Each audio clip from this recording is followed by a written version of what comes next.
There's a bond between us. A bond that can't be broken. I love you. I love you too.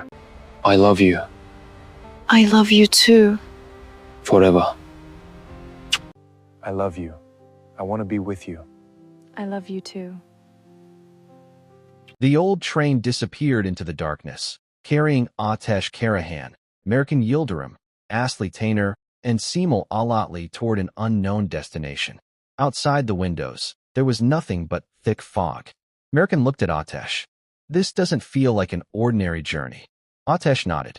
Someone wants us to reach a place we've never seen before. Moments later, the train came to a sudden stop. The doors slowly opened. An abandoned station stood before them. A faded sign read, Karahan Junction. Ateş froze. My father once told me this station was destroyed years ago. Meanwhile, back at the Keseroğlu mansion, Nezir Keseroğlu discovered that all his surveillance cameras had gone offline. Demet Keseroğlu looked at him. Someone is watching the man who always watched everyone else. Nezir clenched his fists. No, someone is rewriting the game. At the abandoned station, Aslı discovered a locked room filled with old railway records. Cemal found a map hidden beneath a broken desk. The map showed secret underground tunnels connecting the station to an old Karahan estate. Mercan quietly whispered, so this place was never abandoned. As they followed the tunnel, they reached a massive steel door. Above it were engraved words. Only those who accept the past deserve the future. Ateş inserted the old key they had found earlier. The lock clicked. The heavy door slowly opened. Inside was a forgotten archive containing family records, photographs, and dozens of sealed files. In the center stood a wooden table. On it rested a single letter addressed to both Ateş and Mercan. Mercan opened it carefully. The first sentence read, if you are reading this together, then fate has brought you exactly where you were always meant to be. Before they could continue, every light inside the archive suddenly switched off. Footsteps echoed through the darkness. A calm voice broke the silence. Welcome. You've finally reached the beginning of the truth. Ateş stepped forward to protect Merca. The ceiling continued to collapse as dust filled the underground archive. Ateş immediately grabbed Mercan's hand. We have to get out of here. Cemal helped Aslı through the falling debris while pieces of the old ceiling crashed onto the floor. Just before reaching the exit, Mercan noticed that the letter had slipped from her hand. She turned back. The letter. Ateş stopped her. No, Mercan. It's too dangerous. But Mercan refused to leave it behind.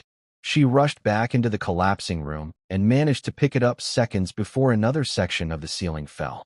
Ateş pulled her to safety. Looking into her eyes, he said softly, I can't lose you, not now. Mercan smiled through her fear. Then don't let go of my hand. Meanwhile, at the Keseroğlu mansion, Nezir received another anonymous package. Inside was a chess piece, a black king, and a short note. The king falls next. For the first time, Nezir realized that someone else was planning every move before him. Back at the abandoned station, Aslı carefully unfolded the rescued letter. The next paragraph read, the truth about the Karahan and Yıldırım families was hidden to protect two innocent lives. But secrets cannot stay buried forever. Mercan looked at Ateş in silence. Do you think this is talking about us? Before Ateş could answer, Cemal discovered another hidden passage behind a broken bookshelf. The narrow tunnel led to a circular chamber unlike anything they had seen before. Ancient symbols covered the walls. In the center stood a stone pedestal with a small wooden box resting on top. Mercan slowly opened it. Inside was an old silver bracelet engraved with one word. Mercan. She stared at it in disbelief. How could my name be here? Ateş examined the bracelet. It was made many years ago, long before we met. Suddenly, a projector hidden in the ceiling switched on. A faded video appeared on the wall. An elderly man spoke directly into the camera. If Ateş and Mercan are standing here together. The mysterious figure stood silently at the entrance of the chamber, wearing the ring with the Karahan family symbol. Ateş froze for a moment. Who are you? He demanded. The stranger smiled but did not answer. Instead, he slowly placed an old leather folder on the ground. Everything you have been searching for is inside, he said before disappearing into the darkness. Ateş rushed forward, but the tunnel was empty. Mercan picked up the folder with trembling hands. Inside were several faded photographs, handwritten letters, and a birth certificate with part of the name torn away.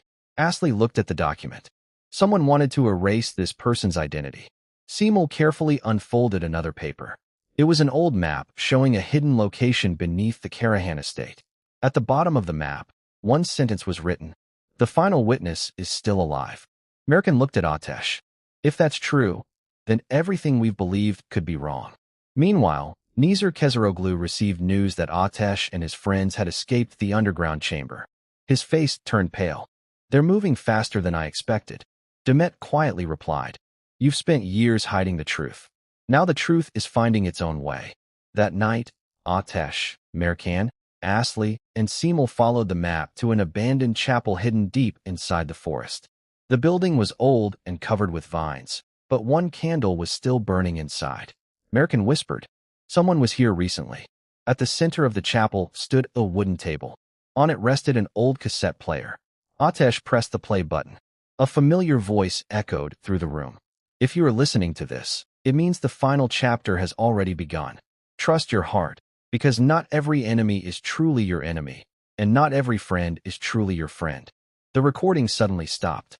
At that exact moment, the chapel doors slammed shut. The candle went out. Complete darkness filled the room. Ateş instinctively reached for Mercan's hand.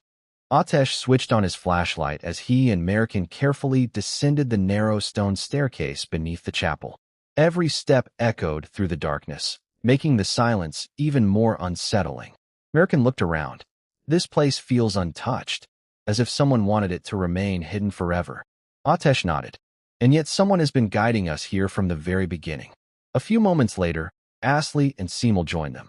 At the end of the staircase, they discovered a massive underground hall supported by ancient stone pillars. In the center of the hall stood a circular table covered with old files, photographs, and family records. One photograph immediately caught Mercan's attention. It showed the Karahan and Yıldırım families standing together many years ago. Mercan whispered, "Our families were once united. What happened between them?" Before anyone could answer, a hidden projector suddenly came to life. A blurred figure appeared on the wall.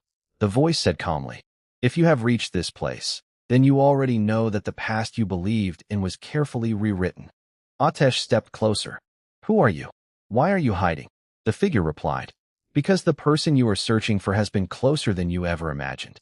The screen went black. At the same time, Nezir Keseroğlu received a message on his phone containing only a photograph of the underground hall. His face turned pale. "They found it." Demet watched him carefully. "Your secrets are disappearing one by one, Nezir." Back inside the hall, Cemal noticed a strange symbol carved into the floor. When he pressed it,